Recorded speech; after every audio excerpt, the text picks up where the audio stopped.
जीत लो हर लम्हा गुजर जाने से पहले, क्योंकि लौट कर यादें आती है, वक्त नहीं। कैसे हैं आप सभी लोग? आशा करती हूँ कि सब लोग बढ़िया होंगे और पॉजिटिविटी के साथ आगे बढ़ रहे होंगे। स्वागत है आपका गुनगुन की फैमिली में। यहाँ बज रहे हैं शाम के 5:30 और मैं यहाँ पे बना रही हूँ मैगी। आप सोच रहे होंगे मैं ऐसे क्यों बना रही हूँ। मैं आज मैगी ना चाउमीन स्टाइल में बना रही हूँ। कभी कभी मन करता है खाने के लिए, तो इस तरीके से भी बनाएंगे ना, बहुत अच्छा बनता है। और पूरा प्रोसेस इसका चाउमीन के जैसा ही होगा, बस इसमें मैंने मैगी को लिया है और चाउमीन की जगह चाउमीन होता है बस। तो आप सबकी पढ़ाई कैसी चल रही है? यहाँ पे मेरा बेटा खेल रहा है। क्या कर रहे हैं मेरे छन्न बेटा?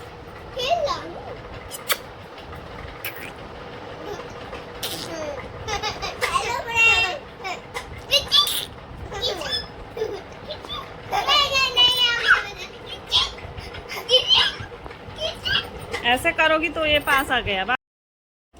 हमें हमारे जीवन के कुछ फैसले स्वयं ही लेने पड़ते हैं, क्योंकि हम अपने जो हमारा समय अभी चल रहा है उसके जिम्मेवार हम खुद ही होते हैं। और आगे भी जो हम बीज बोएंगे उसी के हमें फल मिलेंगे। जैसा कि हम अपने बचपन में भी पढ़ा होगा कि अगर बोएंगे बबूल तो आम कहाँ से खाएंगे। तो बात वही है कि समय बहुत ही रेत की तरफ फिसलते जा रहा है। समय बहुत ही कम है हमारे पास। ऐसे भी हमने बहुत सारे समय गंवा चुके हैं।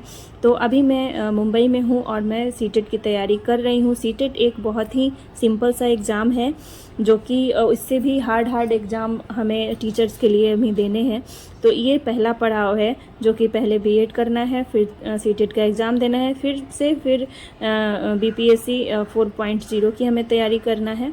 तो या फिर DSSS का कर सकते हैं, या फिर किसी भी एग्ज़ाम के लिए, टीचर्स वाले एग्ज़ाम के लिए तैयारी करेंगे, लेकिन पहले सीटेट देने के बाद ही। तो ये हमारा पहला पड़ाव है, जो कि बहुत ही ज़्यादा इम्पोर्टेंट है। ये हमें जीतना बहुत ही ज़्यादा ज़रूरी है और हम अपने बच्चों को, अपने परिवार को देखते हुए ये चीज़ें कर रहे हैं।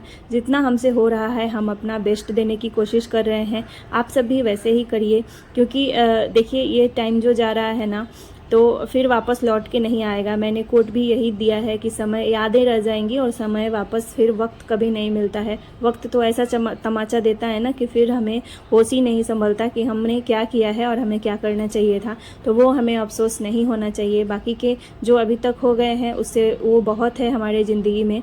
अब आगे नहीं करना है और हमें अपने गोल को पूरा करना है। एक हमारा गोल जब डिसाइड हो जाता है ना, तो उसे हमें पीछे नहीं हटना चाहिए, क्योंकि देखिए टारगेट हमें फिक्स करना है अपने पढ़ाई के लिए।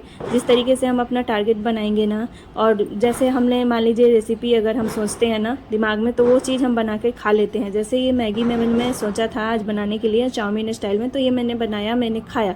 और मैं कैसे बनाई, दोनों बच्चों को मैनेज करते हुए बना लिया, मैं खा लिया।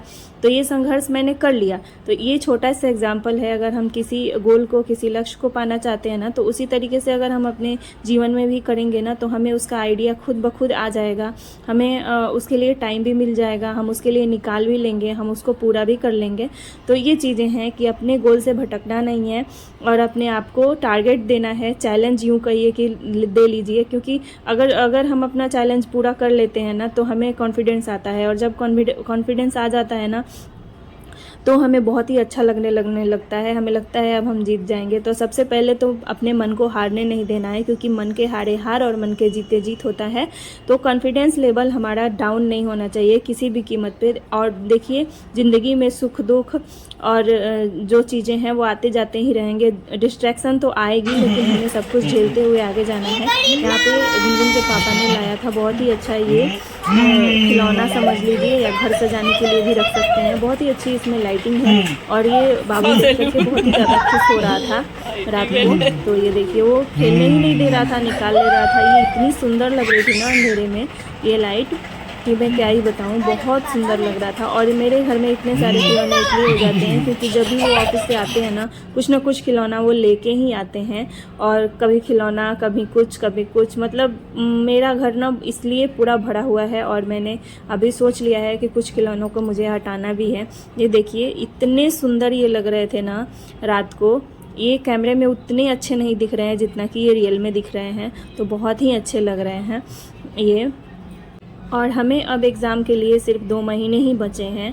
तो जो लोग सीटेट की तैयारी कर रहे हैं वो मन लगा कर करें और एक अपना टारगेट बनाएं और टारगेट के हिसाब से कि हाँ मुझे ये बुक पढ़ लेनी है या ये चीज़ इतने दिनों में कर लेना है। जैसे मैंने सोचा है कि मैं मॉक टेस्ट अब लगाना शुरू करूँगी और मैं कोशिश करूँगी कि एक दिन बीच करके या डेली जिस तरीके से मेरा समय बनेगा उस तरीके से मैं लगाऊं और मैं डेली लगाऊंगी रेगुलर, क्योंकि जब तक हम टारगेट नहीं सेट करेंगे ना, जब तक हम अपना वो चैलेंज नहीं देंगे ना खुद को, तब तक हमारा मोटिवेशन अंदर से नहीं आएगा, तब तक हमें अपना कॉन्फिडेंस नहीं आएगा। ये सारे काम हो गए, रात को खाना पीना हो गया था, तो मैं यहाँ पे अपना जो NCERT का बुक था वो मैंने आज जो सेकंड चैप्टर था वो मैंने कंप्लीट किया रात को और फिर मैं सो गई और फिर अगले दिन आपको मिलूँगी। और यहाँ पे बहुत ही अच्छी मतलब ये बुक है। अगर अच्छे से अगर हम डीपली पढ़ लेते हैं ना, तो जो हम क्लास भी अगर कर रहे हैं कहीं से, तो क्लास भी हम करते रहेंगे और इस बुक को भी ध्यान से पढ़ते रहेंगे ना, तो हमारा डबल रिवीजन हो जाएगा। और साथ साथ में नोट्स भी बनाते रहिए, मैं भी बना रही हूँ, क्योंकि नोट्स बहुत ही ज़्यादा ज़रूरी होते हैं।